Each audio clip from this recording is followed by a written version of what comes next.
আসসালামু আলাইকুম, সবাই কেমন আছেন? আশা করি সবাই ভালো আছেন। আলহামদুলিল্লাহ, আমিও খুব ভালো আছি। এই তো আপনাদের সাথে আজকে কচু দিয়ে একটা রেসিপি শেয়ার করব। তো কচুটাকে আমি ছোট ছোট করে কেটে নিয়েছি।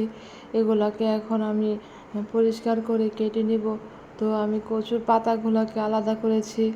আর এগুলা কি বলে, আমাদের বাসায় পাতাই বলে। আর এগুলা নিচে যে অংশটা থাকে সেটা দিয়ে আমি চাক চাক করে কেটে নিয়েছি একভাবে। আর আরেকটা করেছি তরকারির জন্য, পিস পিস করে কেটে নিয়েছি। তো আমি 3টা রেসিপি বানাবো।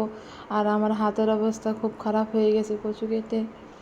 তো কচু রেসিপি যারা কচু না খান তারাও খেতে পারেন। আর খেলে একবার খেলে মুখে লেগেই থাকবে, মজাদার রেসিপি।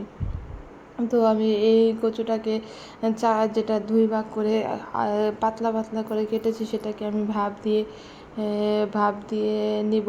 তো ভাপ দিয়ে নিয়েছি। তো এখন হলুদ মরিচ দিয়ে লবণ দিয়ে আমি এটাকে ডুবো তেলে ভাজবো।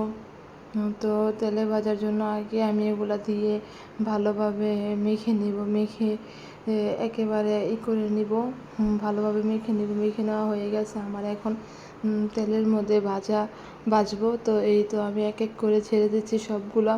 আর এগুলা একেবারে লাল লাল করে ভাজতে হবে। ভাজার পর আমি এগুলা আলাদা করে নামিয়ে রাখবো।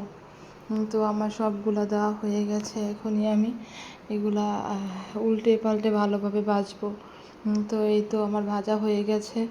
তো এখন নামিয়ে তেলের মধ্যে পেঁয়াজ, আদা, রসুন, লবণ দিয়ে এই তো অল্প একটু পানি দিয়েছি। এখন হলুদ মরিচ, জিরের গুঁড়া আর ফাঁকি এগুলো আমি দিয়ে ভালো মতো একটু কষিয়ে নেব।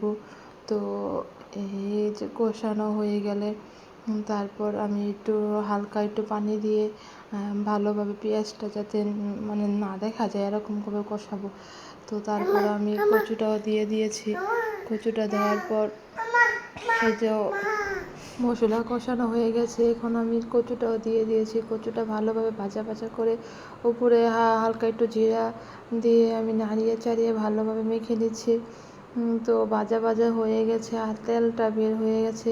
তো আমার রান্না হয়ে গেছে। তো এইভাবে রান্না করে আপনারা দেখতে পারেন, খেলে অনেক মজা লাগে। তো এই তো আমার রান্না শেষ। এখন আমি খেতে দেব মেয়েকে।